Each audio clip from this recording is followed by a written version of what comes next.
1월 1일이 지난 지 여러 날 되었지만 그래도 이렇게 인사 아직 해도 되죠? 우리 옆에 분들에게 좀 가능하면 근육을 풀고 웃으면서 한번 인사하겠습니다. 새해 복 많이 받으세요.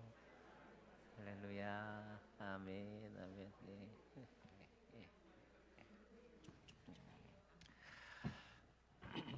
한번 우리 어린아이와 같은 마음으로 또 겸손한 마음으로 저를 따라서 한번 여러분 해주시면 고맙겠는데요. 네. 마음을 차분히 좀 가라앉고 제가 하는 말 한번 동의하는 마음으로 따라하시면 좋을 것 같아요. 한번 따라해 주십시오. 나는 부족함이 많은 사람입니다. 나는 도움이 필요합니다. 나는 모르는 게 참 많습니다.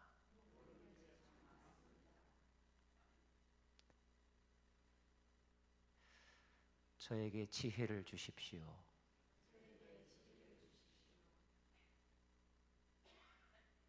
저에게 가르쳐 주십시오. 내 손을 붙잡아 주십시오.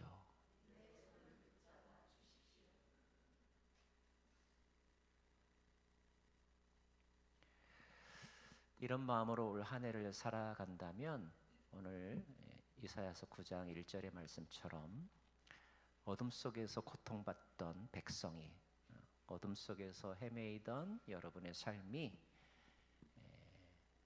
달라질 것입니다. 어둠이 걷히게 될 것입니다. 믿으십니까? 제가 어쩌다 보니까 새해 첫 주일, 누구에게나 새해 첫날, 첫 주일 참 중요한데 이렇게 여러분과 함께 1월 거의 한 3주를 말씀을 나누게 되어서 참 올해 저에게 특별하다 이런 생각을 했습니다. 본문이 지난주와 똑같네요. 다음 주도 이 본문입니다. 쉽게 생각해서가 아니라 제가 꼭 여러분과 함께 나누고 싶어서 그래서 같은 본문을 가지고 3주 동안 말씀을 나누니까 지난주에 놓치신 분은 오늘 뭔가를 붙잡으실 수 있기를 바라고 또 다음 주에도 어떤 은혜를 주실까 기대하는 마음 있으셨으면 좋겠습니다. 지난주에 오늘 본문이 좀 많은데 잠깐 좀 띄워주실까요? 이것만 기억하시면 좋을 것 같아요. 1절에 첫째 줄 같이 한번 네 1절 첫째 줄 네 같이 읽을까요? 시작. 어둠 속에서 고통받던 백성에게서 어둠이 거칠 날이 올 것이다 그랬고요.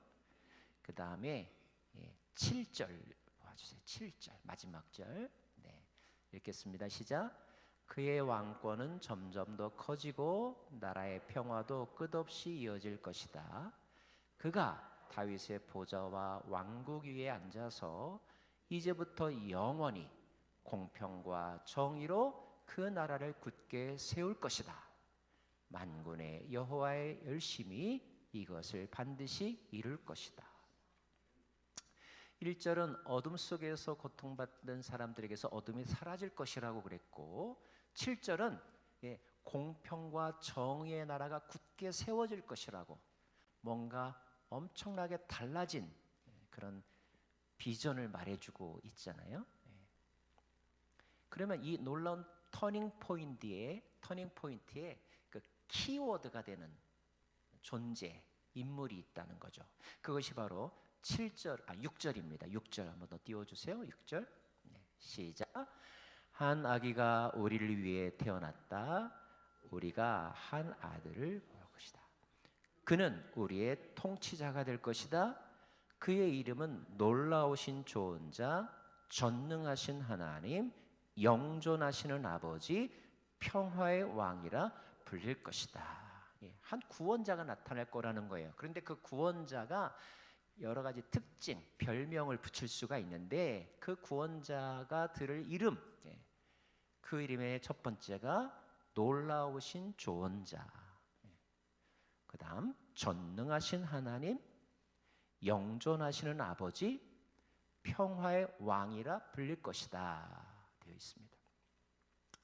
이 말씀을 우리가 거꾸로 해석하면 이런 거예요. 왜 우리가 어둠 속에서 헤매는 삶을 사는지 아세요? 우리에게 놀라운 조언자, 지혜로운 조언자가 없기 때문이에요. 왜 우리의 삶이 늘 방황하고 늘 불안할까요? 우리가 전능하신 하나님이 계시지 않기 때문에 그래요. 만나지 못했기 때문이라는 거죠. 또 영존하시는 아버지, 그 아버지가 없기 때문에, 평화의 왕이 없기 때문에 우리의 삶이 보잘것없고 고통스럽고 혼란뿐인 시간의 연속이라는 것입니다.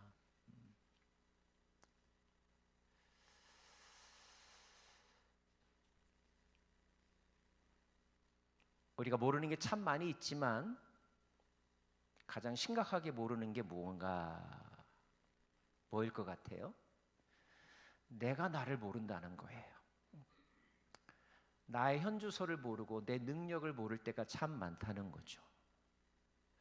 물론 자기 확신, 자기 자신에 대한 확신들은 늘 누구에게나 있습니다. 그런데 그것이 잘못된 확신일 경우가 많다는 거예요. 잘못된 지식에서 출발하니까 노력도 결과도 다 헛될 뿐이죠. 내가 원했던 의도대로 되지 않는 이유는 어쩌면 그때는 열정이나 믿음이 부족해서가 아니고요, 참된 지식이 없기 때문에. 그래서 우리의 삶이 불행한 경우가 참 많이 있습니다. 나를 안다는 것은 그래서 참 중요하죠. 그것을 가르쳐주는 좋은 원더풀 카운셀러를 만나야 한다는 것입니다. 올 한 해 1년 동안 여러분에게 참된 지혜를 가르쳐줄 수 있는, 또 무엇보다도 여러분이 누구인지를 잘 가르쳐줄 수 있는 그분을 경험하고 또 동행하실 수 있기를 바랍니다. 자, 오늘은 그 하나님이 보내신 구원자의 두 번째와 세 번째 이미지를 묵상하려고 합니다. 이게 4주 했으면 오늘 하나만 할 터인데 3주기 때문에 오늘 두 이미지를 함께 묵상하려고 합니다. 두 번째 이미지는 여러분 뭐라고 되어 있어요? 전능하신 하나님이라고 되어 있습니다. 우리에게 너무나 익숙한 표현이 되었어요. 오늘 찬양 가운데도 전능하시다는 표현이 여러 번 나오더라고요. 하나님이라는 단어도 우리가 너무 많이 사용하는 표현이고요. 자, 저는 이 단어 속에서 특별히 하나님보다는 전능하신이라는 단어에 여러분 좀 집중하셨으면 좋겠습니다. 어떤 분야에서 매우 유능하다고 인정받는 사람을 만나는 것은, 보는 것 자체가 즐거운 경우가 많아요. 여러분 아시죠? 손흥민이라는 축구 선수가 있어요. 축구를 좋아하지 않는 사람들도 그 이름 많이 들어봤을 것 같아요. 지난 한 해 특별히 미국 사회에 사는 이민자들은 손흥민 때문에 기분 좋은 경험을 여러 번 했습니다. 유럽 최고의 선수로 평가받던 그가 축구에 아직까지는 좀 불모지라고 할 수 있는 미국 땅에 와서 한 프로팀의 공격수로서 활약을 했는데, 그가 오기 전과 오고 난 이후에 그 팀의 실력이 너무나 달라진 거죠. 또 그가 막 유명해지니까 우리는 괜히 내가 뭐 그 사람 때문에 뭐 보너스를 받는 것도 아닌데 그냥 한국인이라는 그 이름 하나에 막 어깨가 들어가고 어디 가서 막 자랑하고 싶고, 또 운동 좋아하는 사람 만나면 너 손흥민 아니야? 막 이렇게 물어보는 그런 자부심이 막 생겼잖아요. K-팝 데몬 헌터스, 그것도 또 우리 한인들의 자부심을 아주 높이 끌어올려 주었어요. 유능하다는 것, 그가 도저히 보통 사람은 넣을 수 없는 프리킥 상황에서 골을 집어넣는 거, 너무 놀랍지 않아요? 올해 우리는 전 세계를 깜짝 놀라게 한 사건을 경험했습니다. 사실 미국에 살지만 미국 시민권을 가지고 있음에도 불구하고 미국인처럼 느껴지지 않을 때가 많았는데, 올해 연초에 있었던 엄청난 사건, 그 사건의 이름이 확고한 결심이더라고요. 아주 새로운 해에 아주 미국이 보여준 확고한 레졸루션이었던 것 같아요. 미국의 특수부대가 베네수엘라에 가가지고 대통령을 이렇게 생포해 가는 일이 있었는데, 뭐 옳고 그름은 둘째치고 전 세계가 그야말로 경악을 했다고 그러잖아요. 168분 동안에 한 나라의 대통령을 핀셋처럼 딱 이렇게 체포해 가지고 나오는 모습을 보면서 다들 와, 미국의 국방력이 대단하다. 전 세계에 미국을 당할 나라가 어디 있겠느냐. 나 미국에 사네. 괜히 막 이렇게 기분이 조금 이렇게 좋아지는 것 같은 느낌들을 가지셨죠. 역시 천조국이야. 막 이런 이야기도 많이 들어보셨을 거예요. 우리 주변에는 이렇게 유능함을 넘어서서 아주 탁월한 능력을 가진 사람들 있습니다. 그러나 꼭 그런 사람만 있는 건 아니에요. 정반대로 능력이 없는 자, 또는 있지만 너무 부족한 자, 아니면 능력을 잘못 사용하는 자, 나쁜 능력을 가진 자들도 있어요. 문제는 그 사람이 바로 나라는 데 있습니다.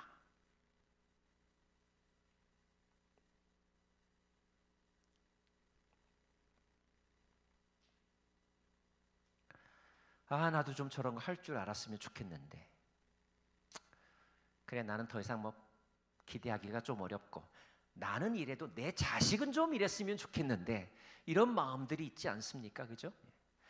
내 자식은 좀 공부머리가 있으면 좋겠는데, 내 아이는 경제 능력이 좀 탁월했으면 좋겠는데, 치유 능력이 있었으면 좋겠는데, 전쟁을 종식시킬 수 있는 능력이 있으면 좋겠는데, 생존 능력이 있으면 좋겠는데, 이 AI 시대에서도 직장을 잃지 않고 꿋꿋이 살아남을 수 있는 생존 능력이 있으면 좋겠는데, 요즘에 이제 정보 능력이 없어서, 정보가 없어서 살기 어려운 경우는 없어요. 문제는 그 취득한 정보를 실행할 수 있는 능력, 실행 능력이 좀 있으면 좋겠는데, 어떤 유튜브 댓글을 보니까 이렇게 되어 있더라고요. 이런 요리하는 법, 그리고 생활의 팁들 쫙 해놨는데, 댓글에 정작 내가 그 상황이 되면 하나도 내가 본 게 생각이 나지 않는다는 거죠.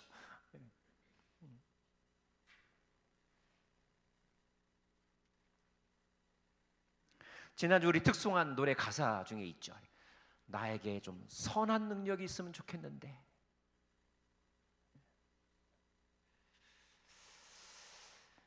그러나 이런 바람과는 달리 우리의 능력은 그 분야에 전혀 없거나, 아니면 있어도 매우 미미하거나, 아니면 내 마음에도 안 차는 경우들이 많이 있다는데, 우리의 고민이 있겠죠. 무능력한 지도자 밑에서 생활하는 백성들, 또는 악한 능력, 정확하게 말하면 능력을 악하게 사용하는 지도자나 그런 사람 밑에서 지내야 한다는 것은 서로에게 너무나 불행한 일인 것 같습니다. 그것이 우리를 어둠 속에 헤매이게 만드는 거죠.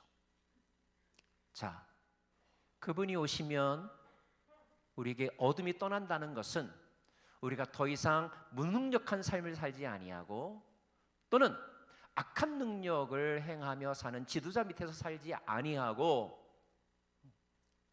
능력을 활용하며 또는 선한 능력을 경험하며 사는 시대가 올 거라는 것을 말하고 있습니다. 능력이 부족하다고 느끼는 우리는 매일매일 어떻게 살면 좋을까요? 우선 여러분에게 주어진, 이미 가지고 있는 능력을 캐치하고 그것을 성실하게 사용하는 삶의 자세가 필요합니다. 하나님이 이 땅에 우리가 태어나게 하실 때에 아무것도 주지 않고 태어나게 하지는 않으셨습니다.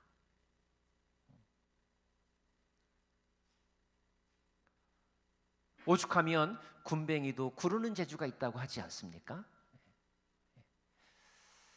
나에게 주어진 능력이 1달란트짜리냐 10달란트냐 5달란트냐의 차이가 있을 뿐이지 모든 사람에게는 하나님이 주신 특별한 선물들, 능력이 있습니다. 그것을 은사라고도 표현할 수 있죠. 근데 대부분의 사람들이 자기에게 이미 어떤 능력이 주어졌는지를 모를 때가 많다는 거죠. 그래서 이것을 모르는 것을 가르쳐주는 자가 원더풀 카운셀러입니다. 너에게 이런 게 있어 라고 가르쳐 주시죠. 내가 정말 할 수 있을까?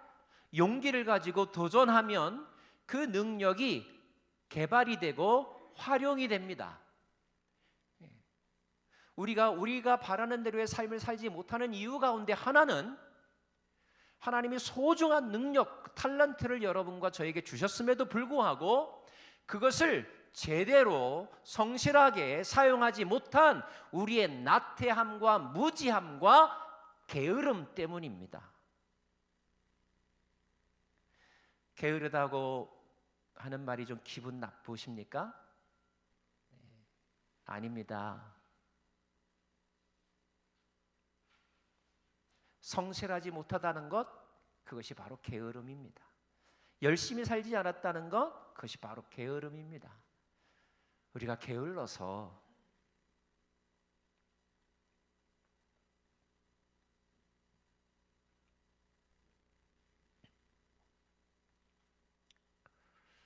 지혜로운 사람은 하나님이 내게 주신 탤런트를 알고 먼저 감사하는 마음을 갖습니다. 나에게 이런 것이 있구나. 감사합니다.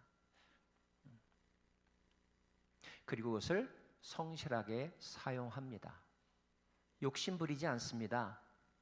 2달란트면 2달란트만큼 감사하고 열심히 살아갑니다. 성공이란 2달란트 받은 자가 5달란트를 남기는 것이 아닙니다. 2달란트 가진 자가 2달란트 몫의 결과를 만들어내면 성공인 것입니다. 자신의 인생을 서로 돌아볼 수 있기를 원합니다. 지난 살아온 50년, 60년, 70년, 여기 80년 되신 분도 계실 것 같은데 하나님이 나에게 어떤 능력을 주셨는가? 그 능력을 내가 최대한 성실하게 활용했는가, 사용했는가 돌아볼 수 있기를 원합니다. 이제 뭐 얼마 남지 않았는데 이제 깨달은들 무슨 소용이 있겠어? 라는 생각이 드실 수도 있겠지요? 제가 아는 장로님 권사님이 이제 장로님 75세, 권사님 한 72세 정도 되셨는데 지난해 올해 전시회를 했습니다. 무슨 전시회냐면 민화라는 게 있어요. 민화, 민중회화라고 해야 되나요? 그 작품 실력이 대단해서 전시회도 하고 또 관련 매거진에 이렇게 수록도 되고 심지어 판매도 하시더라고요. 달력으로도 만들고. 볼 때마다 제가 너무 놀라서 왜냐하면 제가 그분을 한 15년 정도 알고 있었는데 그 전에 그런 거 안 하셨었거든요. 그래서 권사님 혹시 예전에 전공이 미술이셨어요? 아니라는 거예요. 아니 근데 어떻게 이렇게 잘하세요? 본인의 이제 남편이 은퇴할 시기, 나이가 더 들어가서 이제 뭔가 또 새로운 변화를 이제 생각해야 될 시기에 늘 고민이 있었대요. 아직도 뭐 일반적으로 예상하면 뭐 은퇴하고도 30년을 더 살아야 된다는데 이제 뭐 하나 직장도 없고 수입은 뭐 이렇게 고정되어 있을 테고 뭐 이렇게 해가지고 고민하던 그 시기에 하나님과 묵상하면서 자기에게 갈 길을 보여달라고 기도를 많이 했었는데 우연한 기회에 그런 어떤 동호인 모임에 나가게 되어서 거기서 그림을 그리기 시작을 했는데 깜짝 놀란 것은 내 안에 이런 능력이 있다니 자기가 자기 자신에게 놀랬다는 거예요.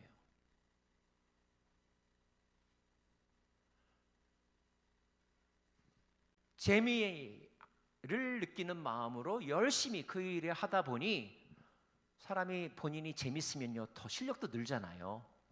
남들의 그 발전 속도보다 아마 더 빨랐던 것 같아요. 그래서 아주 상당히 아주 수준급의 그런 실력을 갖춘 지금 현재의 상태가 되었습니다. 한 10여 년 정도 되셨다고 그러더라고요. 저는 목회자 가정에서 태어났고요. 어려서부터 시골에서 자랐지만 한 번도 농사 같은 걸 지어본 적이 없어요. 그리고 이사를 많이 다녔습니다. 그리고 저는 직장 생활하기 전에 바로 신학을 해가지고 바로 목회를 했기 때문에 일반 직장 생활을 해본 적이 없어요. 저는 이렇게 운동도 이렇게 썩 잘하지 못합니다. 근데 제가 한 7, 8년 전부터 달라진 게 있어요. 제가 만드는 솜씨가 있다는 것을 깨달았어요. 저의 운동신경이 그렇게 못하지는 않는다는 것을 알게 된 계기가 있습니다. 그래서 그 일에 이제 집중하게 되었어요. 조금 더 많은 시간과 에너지를 쏟게 되었어요. 제가 우드워킹을 하는데 그냥 제법 만듭니다. 제가 제 또래나 저보다 젊은 사람들과 어떤 운동을 하는데 못한다 소리를 듣지 않습니다. 물론 뭐 아주 잘하는 것은 아니지만 근데 제가 저 스스로 보면서 놀라는 게 뭐냐면 아니 내가 이런 걸 할 줄 아네? 여러분 우리 안에 하나님께서 우리에게 심어주신 놀라운 DNA들이 있습니다. 그 DNA가 우리의 인생 가운데 얼마만큼 활용되었을까요? 아직 다 사용되지 않은 놀라운 DNA들이 있습니다. 그것이 깨어나는 은혜가 올 한 해 여러분에게 있기를 바랍니다. 나 이제까지 한 번도 안 해봤어요. 아유 못해요.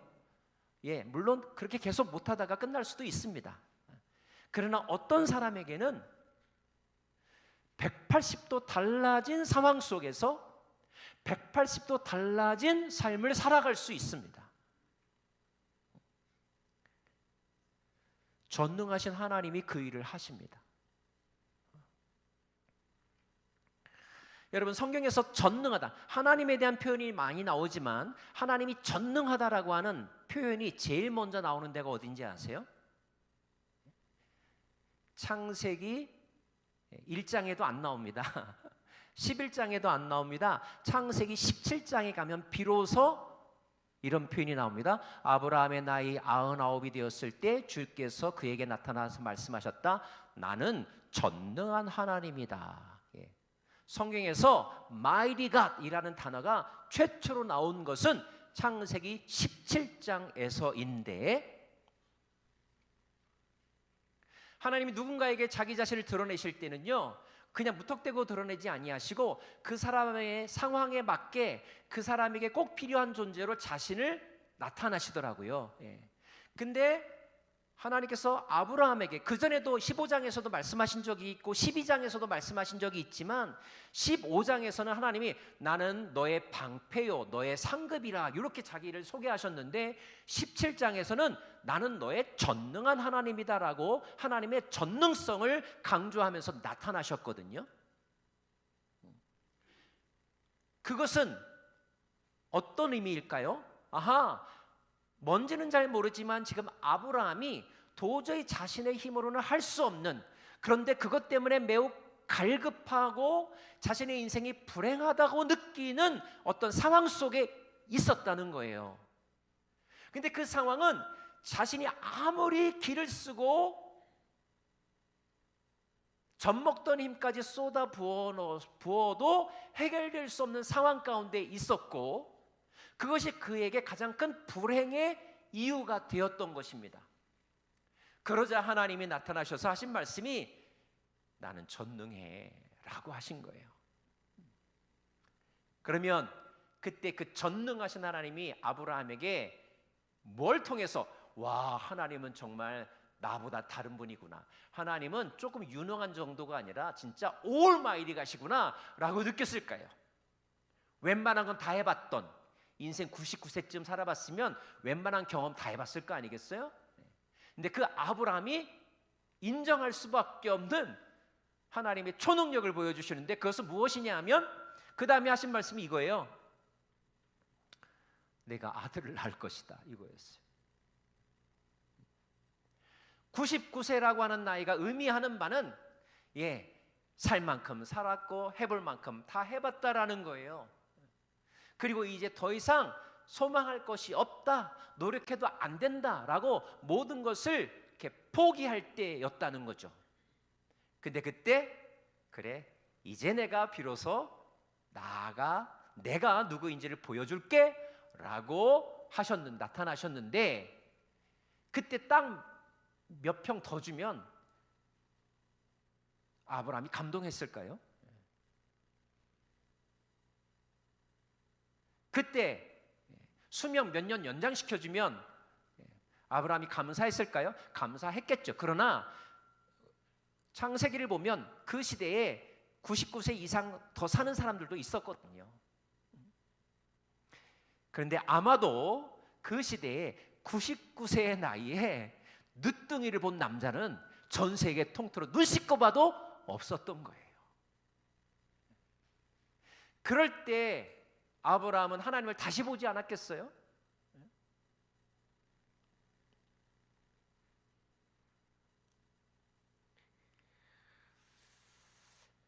비슷한 경험들이 성경에 많이 기록되어 있는데요. 성경을 여러분 가만히 묵상하다 보면요, 특별히 나이가 많거나 생산 능력이 없는 집에 하나님이 나타나셔가지고 그분의 전능하심을 보여주는 사건들이 많이 있습니다.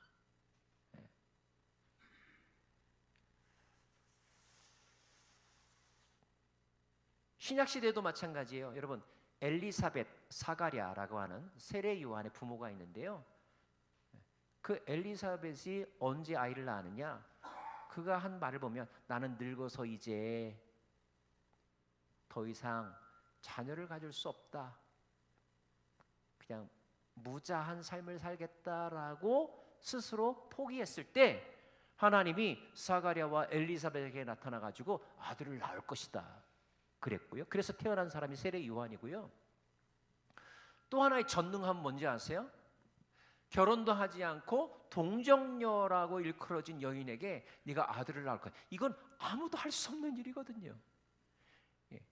하나님이 그분의 전능하심을 나타내는 아주 대표적인 방법이 생명을 기대할 수 없는 상황 속에 생명을 허락하신 거였어요. 단지 여러분, 아이라고 생각하지 말고, 아들이냐 딸이냐라고 생각하지 말고, 생명을 기대할 수 없는 상황 가운데 생명을 심어준 역사를 이루신 분, 보여주신 분이 하나님이시라는 거예요.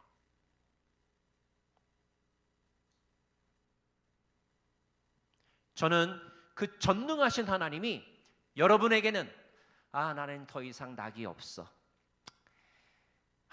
하루하루가 죽은 것 같아,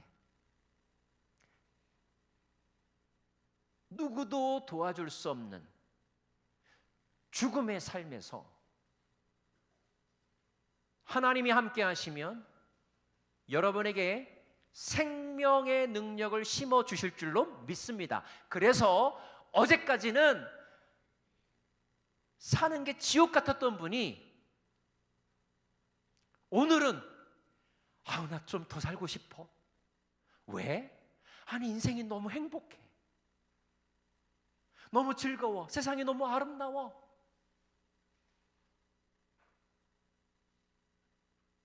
선한 삶, 선한 능력의 삶을 꿈꾸실 수 있기를 원합니다.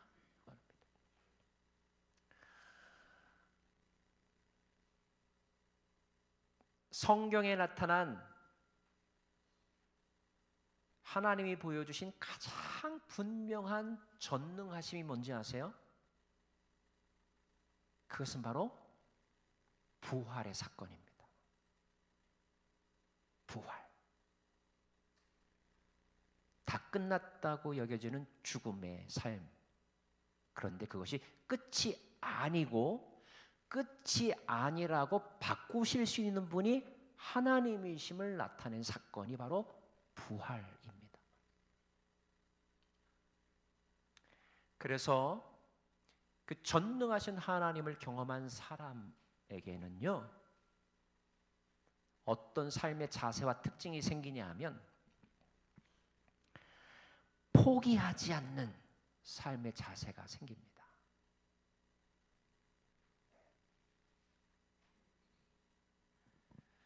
전능하신 하나님을 경험한 사람은 꿈을 갖습니다.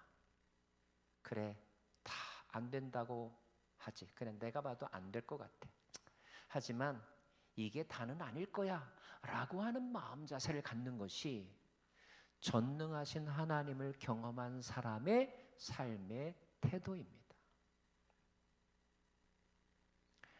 물론 하나님이 우리에게 주시는 어떤 판단 능력과 예측의 능력으로 저렇게 끝났어, 그래, 끝날 거야, 그런 예상은 대부분 그대로인 경우가 많습니다. 그러나 확률로는 1%일지라도 인간의 생각을 뛰어넘는 하나님의 영역, 하나님의 손길에 포션이 있다는 것을 늘 마음속에 인정하면서 사셔야 여러분의 삶 가운데 그분의 능력이 나타납니다.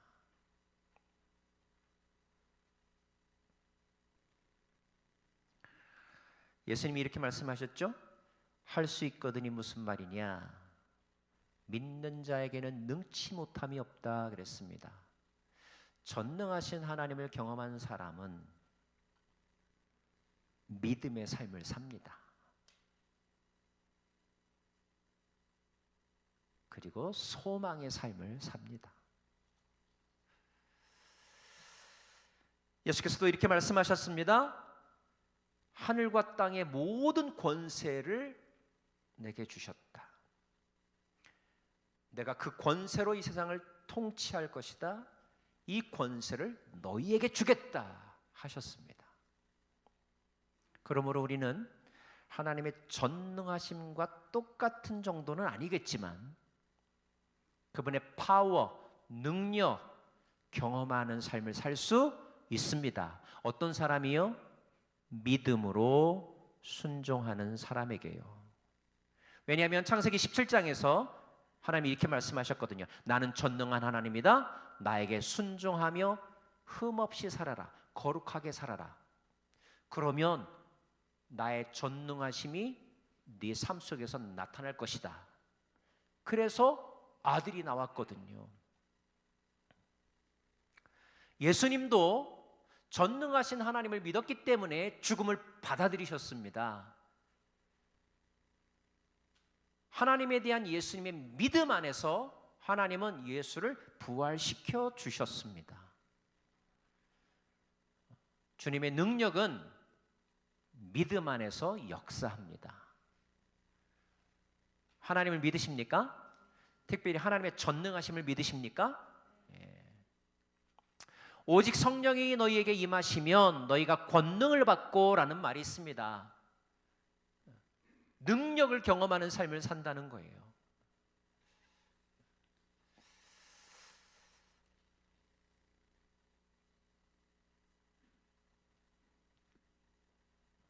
세 번째 이미지, 영존하시는 아버지라고 되어 있습니다. 영존하시는 아버지. 성경에 등장, 여기서는요 여러분 어디에 강조점을 두냐면 좀 아버지라는 단어에 좀 강조하겠습니다. 성경에 등장하는 아버지의 이미지는 어떤 이미지일까요?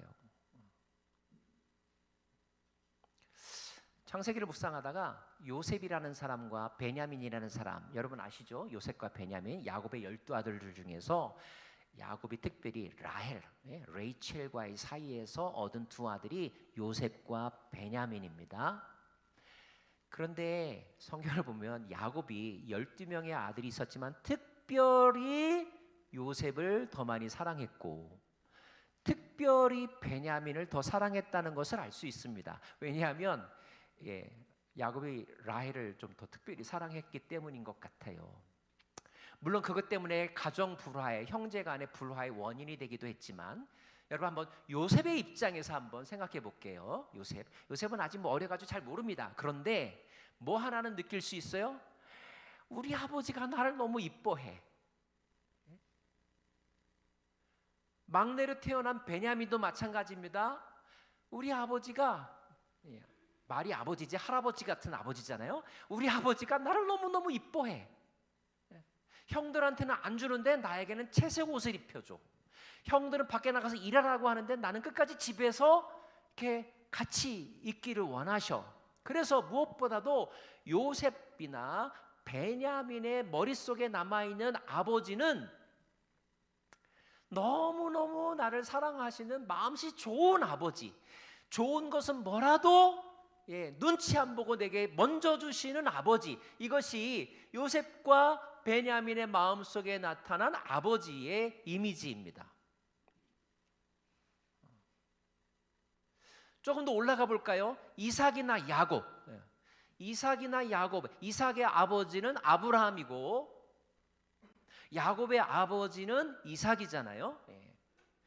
그 아버지와 아들과의 관계에서 여러 가지 사건들이 있는데 저는 한 가지를 여러분에게 말씀드리고 싶어요. 이삭과 야곱이 죽을 때가 되었을 때 자녀들에게 유언하며 부탁한 것이 있습니다. 뭔지 아세요? 나를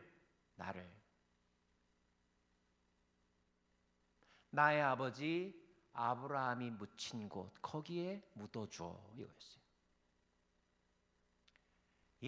이 말은 이삭이나 야곱이나 나중에 요셉도 마찬가지죠. 그들에게 있어서 아버지는 어떤 존재냐? 내가 돌아갈 고향, 영원한 안식처 같은 이미지라는 거예요.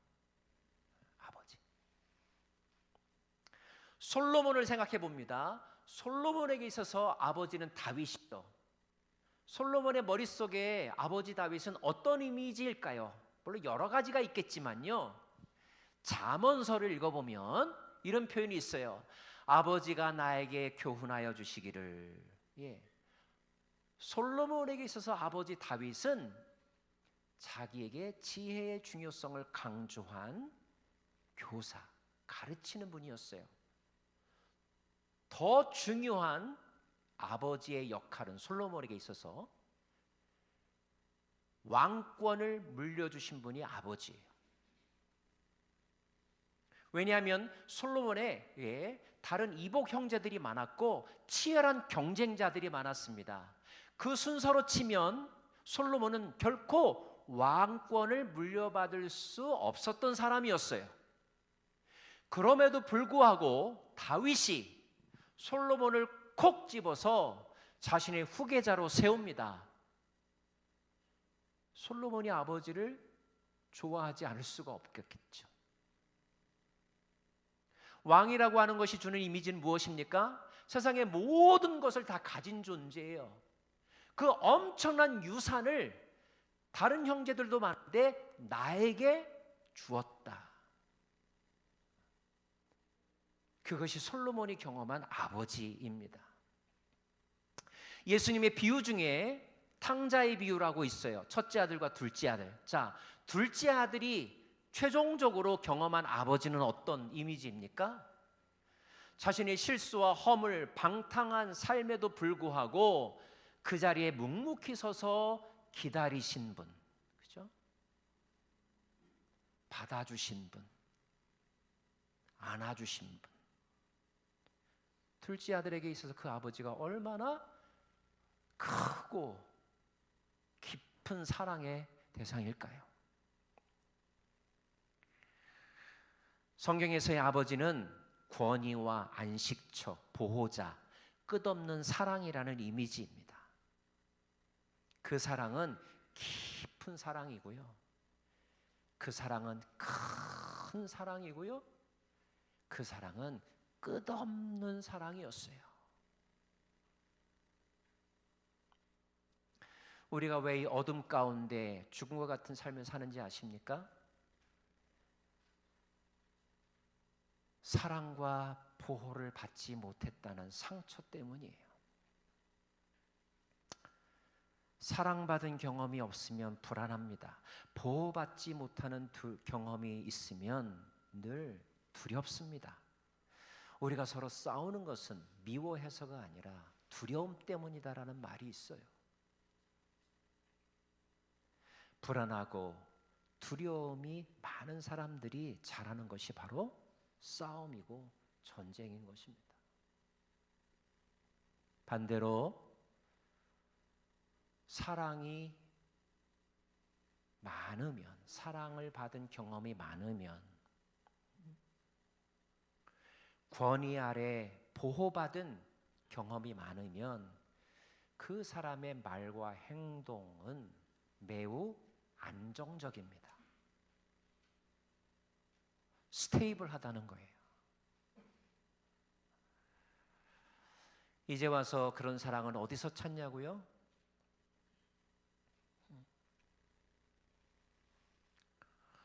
누가 그 사랑을 줄 수 있을까? 변함없이 줄 수 있을까? 영원히 줄 수 있을까? 요한복음은 증언하죠. 하나님이 세상을 이처럼 사랑하사 독생자를 주셨으니. 그 하나님의 아들로 이 땅에 오신 예수님은 사랑의 끝판왕이라고 말할 수 있습니다.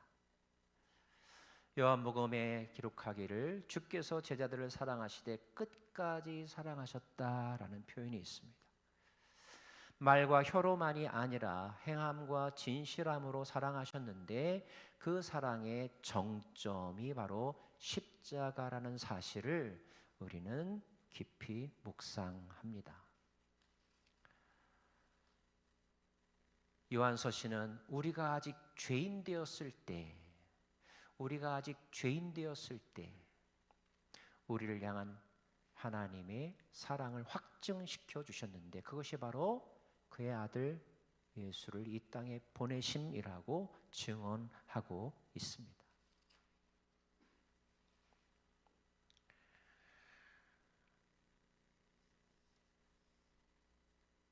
사랑하는 여러분, 올 한 해 여러분이 꼭 경험해야 될 구원자 메시아는 영존하시는 아버지입니다. 물론 구약 성경의 언어이기 때문에 아버지라고만 사용되었죠. 어머니의 사랑도 여기에 포함된다고 이해하시면 됩니다.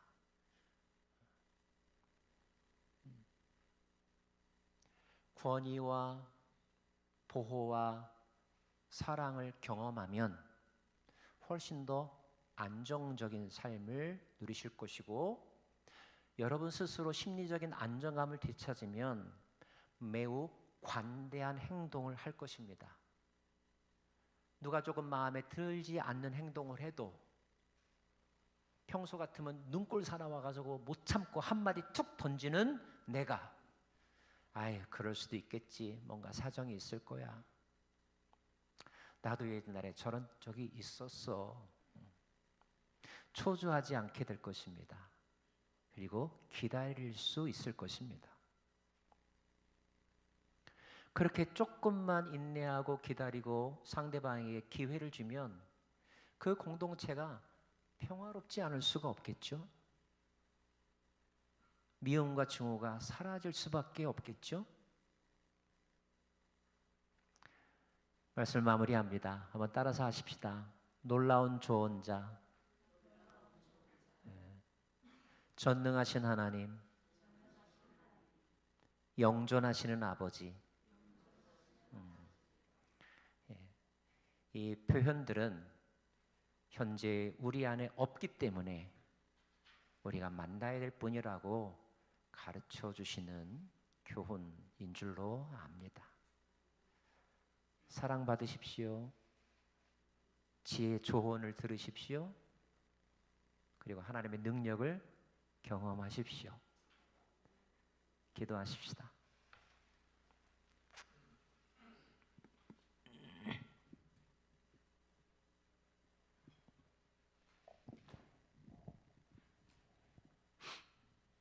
우리 이 시간에 기도할 때 하나님,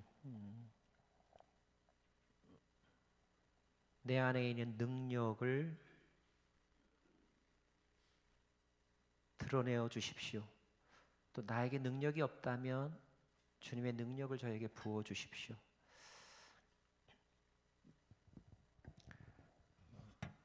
드라마가 말하는 사랑이 아니라 아버지의 사랑을 누리고 싶습니다. 이렇게 여러분의 입술로 고백하고 또 소원하는 기도를 드리시면 어떨까요? 지혜를 달라고, 갈 길을 밝게 보여달라고 기도하는 시간을 가지면 어쩔까요? 그렇게 한번 여러분의 목소리로 스스로 함께 기도하겠습니다. 기도하십시다. 선하고자 비로우신 하나님, 올 한 해 우리의 삶이 어둠 있지 아니하고 하나님의 선한 능력을 가지고 살아가는 저희들이 될 수 있기를 원합니다. 주님, 이제 우리는 더 이상 방황하며 살지 않겠습니다. 하나님께서 우리 각자에게 주신 귀한 믿음의 탤런트들을 죄자비하신 것 권함으로 모여가는 저희들 될 수 있기를 원합니다. 하나님의 영광을 위하여서 아버지의 권위, 귀한 믿음의 한 해가 되시고 아버지의 능력, 주시기를 원합니다. 아버지의 사랑, 영광 받기에 합당하신 하나님의 하나님으로 살아가는 저희 모두가 되게 하여 주십시오. 하나님을 아버지로 영존하시는 아버지로 주님, 하나님의 놀라우신 기적과 같은 주님, 은혜를 바라보며 나아갑니다. 하나님, 아버지, 하나님으로 만족하며 아버지, 우리에게 능력 주시는 하나님의 그 놀라우신 은혜를 아버지. 믿음의 삶을 살아갈 수 있게 하옵소서. 하나님, 새로운 마음으로 시작한 2026년은 내 인생과 내 마음 속에서 먹구름이 사라지고 빛이 가득하며 거룩하고 즐거운 하루하루를 살기 원합니다. 우리들에게 지혜를 주시고 우리에게 주의 능력을 나타내시며 주의 사랑, 아버지의 사랑 매일매일 깊이 체험하는 우리의 삶 되게 하여 주시고 이 교회 공동체 되게 하여 주옵소서. 예수님 이름으로 기도합니다. 아멘.